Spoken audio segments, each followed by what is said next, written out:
সারা দেশের সকাল সন্ধ্যা বাংলা ব্লকেট কর্মসূচি পালন করছে কোটা আন্দোলনকারীরা। বিভিন্ন স্থানে কলেজ বিশ্ববিদ্যালয় সংলগ্ন মহাসড়ক রেলপথ অবরোধ করেছেন শিক্ষার্থীরা। প্রতিনিধিদের পাঠানো তথ্য ও ছবিতে বিস্তারিত জানাচ্ছেন পিন্টু হাজং।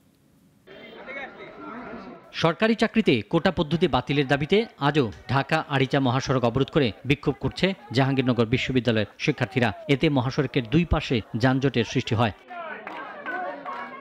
গাজীপুর ঢাকা ময়মনসিংহ মহাসড়কে অবরোধ করে বিক্ষোভ করেছে ঢাকা প্রকৌশল ও প্রযুক্তি বিশ্ববিদ্যালয়। এতে ওই মহাসড়কের দুই পাশে কয়েক ঘন্টা যানজট লেগে থাকে। অন্যদিকে ঢাকা ময়মনসিংহ রেলপথ অবরোধ করেছে বাংলাদেশ কৃষি বিশ্ববিদ্যালয়ের শিক্ষার্থীরা। সাম্য, মানবিক মর্যাদা, সামাজিক সুবিচার, গণতন্ত্র।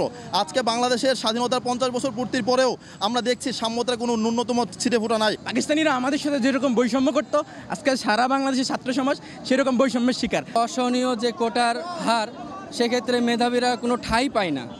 এজন্য আমাদের একটাই দাবি যে কোটা সংস্কার করা হোক। দিনাজপুরে কোটা আন্দোলনের বাংলা ব্লকেটের সমর্থনে অবস্থান কর্মসূচি পালন করেছে হাজী মোহাম্মদ দানেশ বিজ্ঞান ও প্রযুক্তি বিশ্ববিদ্যালয়ের শিক্ষার্থীরা। প্রধান ফটকের সামনে অবস্থান কর্মসূচি পালন করে তারা।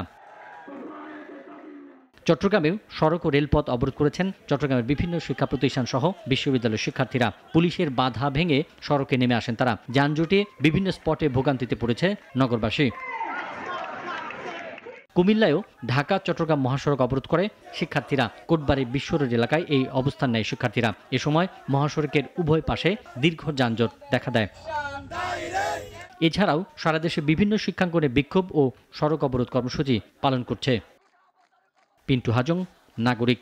ওয়ালটন ফ্রিজ কিনে অনেকের মতো আপনিও হয়ে যেতে পারেন মিলেনিয়াল। সেরা পণ্যের সেরা অফার।